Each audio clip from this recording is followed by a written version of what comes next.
everybody, it's Catherine again from Jayne Catherine on Books, and we're still in hashtag March Mystery Madness, so I thought it was time for a bit of a catch up what I've been reading. If you remember last vlog, I was still reading Death in Provence by Serena Kent. I've finished that now. Really enjoyed this. I gave it 4 stars. In this we have Penelope that has bought a bit of a ramshackle old house in France that she's decided to go and retire to, and you know, refurbish it. And the day she arrives, she finds a dead body in her swimming pool, and yeah, we go on from there.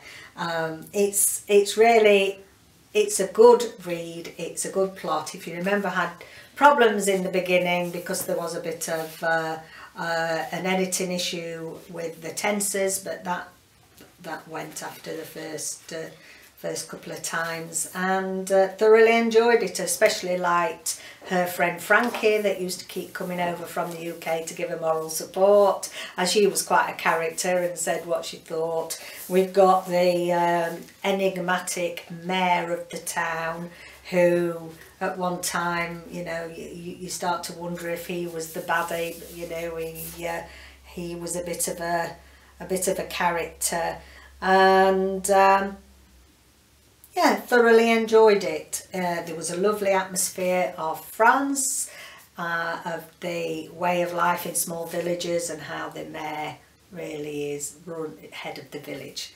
Thoroughly enjoyed it. 4 stars.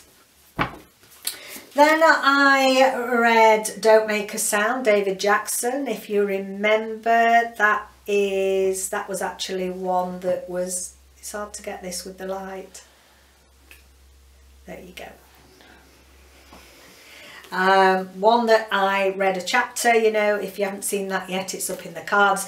Reading a chapter for to see what my next read was going to be, and I think this came second. I was umming and ahhing about it. Well, this is a really good book, as you've got to read this too. I thought it sounded very similar to The Room by Emma Donoghue, and where somebody was abducted and then she had a baby and they lived in this just one room for years. Very good book actually, if you've not read that one. Not really the same. We just find that there is a family called the Bensons. They're a bit of an odd couple, a bit strange, and call each other mummy and daddy all the time, and very strange. They've got a girl called Daisy who's I think 10 or 11, and we find out that she doesn't belong to them, and they can't have a family, so they've come up with a plan to make a family by stealing other people's children. As well, in here we have a little bit of a police procedural plot going on. We have DS Nathan Cody, and I do believe that this is book 3 in the crime mysteries involving this Nathan Cody, which I didn't realise at the time. But you can read it as a standalone. It didn't make any difference to me, the fact that it was book 3. He has got a partner who is Megan, and also we've got a female, very strong female character in the chief detective who's in charge of the case of children being stolen. I really enjoyed it. It was tense. You wanted to know what happened. You really could feel for these children. You really could understand the characterizations of the children, and what a weird couple. I know I keep saying that, but what a strange weird couple these Bensons are. And don't want to say much more than that. You need to read it for yourself. It's gripping, and yeah, really enjoyed it. Not quite a 5-star for me, but nevertheless worth it, worth a read. So that one finished.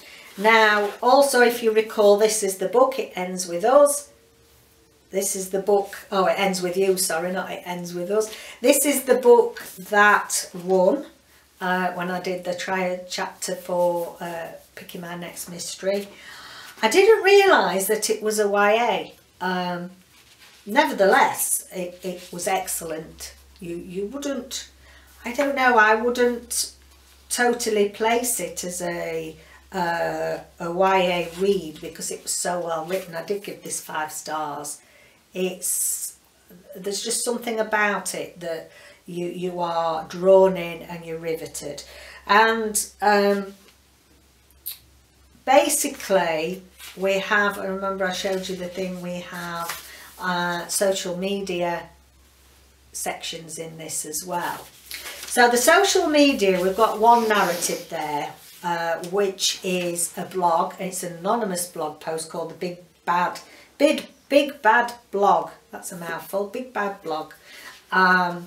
So that is one narrative that's going on, sort of discussing the plot lines and everything. So it's got six narrative strands in this of different people, and Lucy, no, it's not Lucy, why do I want to call her Lucy?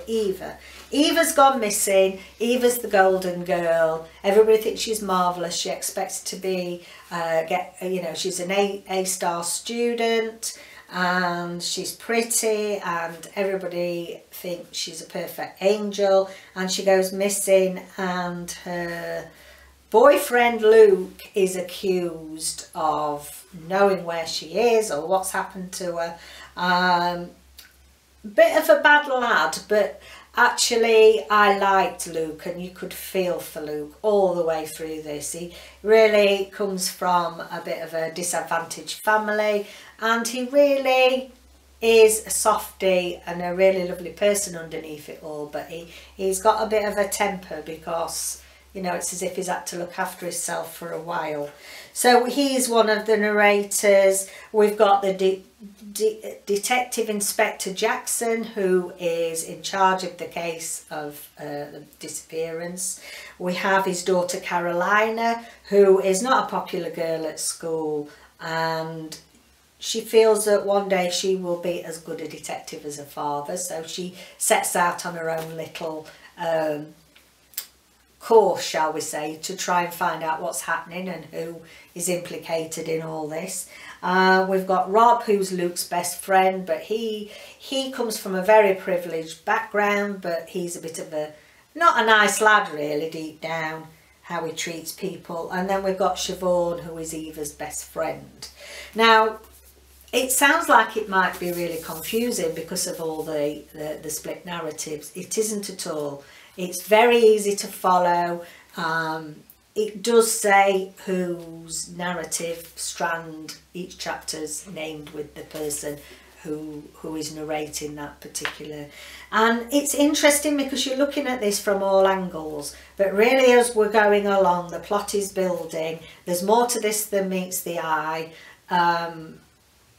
You really are, I felt that I was really rooting for Luke. Because I think that he really has bad press and he's not as bad as people made out to be. I wasn't convinced that he was responsible. It's fantastic. There are so many things going on in here. It's difficult to explain, and I think it's one of those you have to read for yourself. Eva isn't this perfect girl that everybody thinks she is. She isn't the nice perfect girl. Not everybody is always as they seem. And yeah, it's left on a bit of a cliffhanger though. You do get a satisfying ending to generally what's happening, but then we have a bit of a cliffhanger. So I'm hoping, because I think this is a 2019 book, is it? Or is it a 2018? I'm hoping, 2018, that there's going to be a book 2 to this. Because there is still a little bit of a cliffhanger, and you're really wanting it to be sorted out for the best. So, yeah. So, that was the one that I picked out of that section, and it turned out to be the 5-star read. So there you go. Right, couple that I'm reading at the moment. I think I'd read a few pages in the last Mrs. Parrish by Liv Constantine. Where am I now? 122. I'm struggling a bit with it. Not struggling, but I'm not. I've read 122 pages and I'm not riveted. You know, I'm not drawn in, can't wait to find out what's happening. It's a psychological mystery, and we've got Amber, who is a strange character, and she really wants to have a privileged life, and so she targets people. From what I can make out, she targets people who are rich to like become their best friends and to force her way into their lives, really. So the current family is the Parrish family, and Daphne Parrish is a big fundraiser for families of children with cystic fibrosis.